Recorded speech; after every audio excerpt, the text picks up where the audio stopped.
ஆத்ம வணக்கம். உலக சாந்திக்குள்ள ஜீவிதம் 2ஆம் பாகம். தலைப்பு: சித்த சமாஜஸ்தரானால் கடைபிடிக்க வேண்டியவை. 1. அனுதினமும் அதிகாலையில் 3 மணி முதல் 5:20 மணி வரையிலும், பகல் 12 மணி முதல் 2:20 வரையிலும், மாலை 6 மணி முதல் 7 மணி வரையிலும், இரவு 7:30 முதல் 9:50 வரையிலும் சமாஜக்காரர்களுடன் சேர்ந்து சித்தவித்தை அபியாசம் செய்ய வேண்டும். 1. ஜெபம் செய்யும் போதும் மற்ற கொள்கைப்படி நிர்வாணம் அனுஷ்டிக்க வேண்டும்.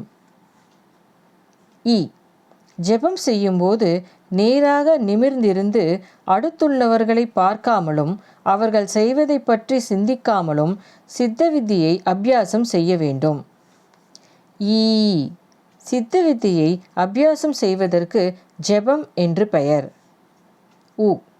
சித்தவித்தியை அபியாசம் செய்யும்போது மிகவும் வினயமாக மேலும் கீழும் சமமாக பிராணாயாமம் செய்வதல்லாமல் யாதொரு விதத்திலும் வாயுவை தடை செய்யக்கூடாது.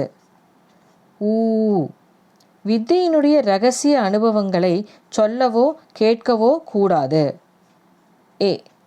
வித்தையை அபியாசம் செய்து அனுபவம் வரும்போது வேறிட்டு ஒதுங்கி மௌனமாக இருக்க வேண்டும். வித்தையை கொண்டு யாதொரு விதத்திலும் சித்தாட்டம் செய்யக்கூடாது. அதாவது தான் ஒரு சித்தன் என அபிமானித்து தான் சம்பாதித்த சக்தியை கொண்டு யாதொரு சித்தாட்டமும் காட்டக்கூடாது. வித்தையை அபியாசம் செய்யும்போது உறங்கக்கூடாது. வித்தை அபியாச சமயங்களில் வித்தையை அபியசிப்பதல்லாமல் மற்ற எந்தவித வேலையும் செய்யக்கூடாது. வித்தையை அபியாசம் செய்து கொண்டு புருவ தியானத்துடன் ஒருவர் மேல்கதி அடைந்து மரணம் அடைந்தால் சமாதி கட்டி அடக்கம் செய்ய வேண்டும். அப்படியன்றி அவருடைய ஜடத்தை சுட்டெரிக்கக்கூடாது. 2. சித்த வித்தியை கிரகித்த சகோதரர்கள் யாரும் தனியாக ஆகாரம் சாப்பிடக்கூடாது. அவர் எப்பொழுதும் ஒன்றாக இருந்து சக்தினி சபீதி சட்டத்திற்கேற்ப சாப்பிட வேண்டும்.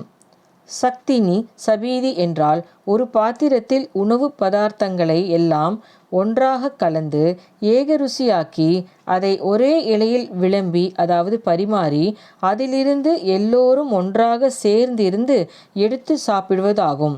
சக்தினி. ஒன்றாக பானம் செய்வது, அதாவது அருந்துவது சபீதி ஆகும்.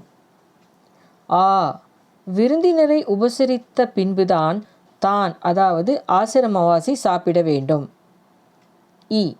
மரப்புளி, கடுகு, தேயிலை, அதாவது தேநீர் முதலானவற்றை விட்டுவிட வேண்டும்.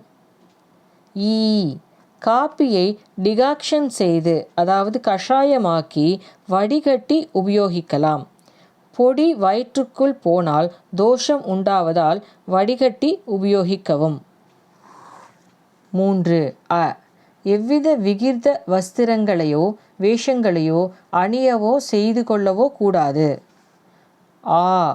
வெள்ளை வஸ்திரம், வெண்ணிற ஆடை அல்லாமல் மற்ற வர்ண வஸ்திரங்களை உபயோகிக்க கூடாது. ஆபரணங்கள் அணியக்கூடாது. 4.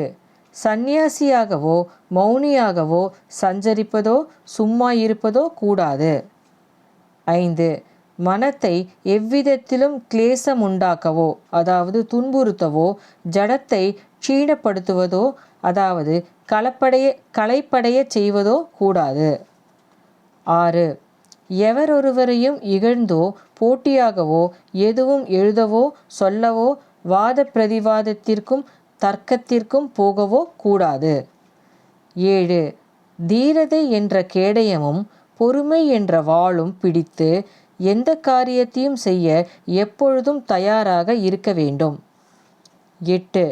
சித்த சமாஜக்காரர்கள் அந்யோன்யம் வயதில் மூத்தவர்களை அவர்களுடைய பெயருடன் அண்ணா, அக்கா, மாமன், அம்மா, பெரியம்மா என்று சேர்த்தும், வயதில் குறைந்தவர்களை பெயர் மட்டும் சொல்லி அழைக்க வேண்டும். 9. ஒருவருக்கொருவர் கூட்டாக நடக்கக்கூடாது. இரகசியங்கள் பேசக்கூடாது.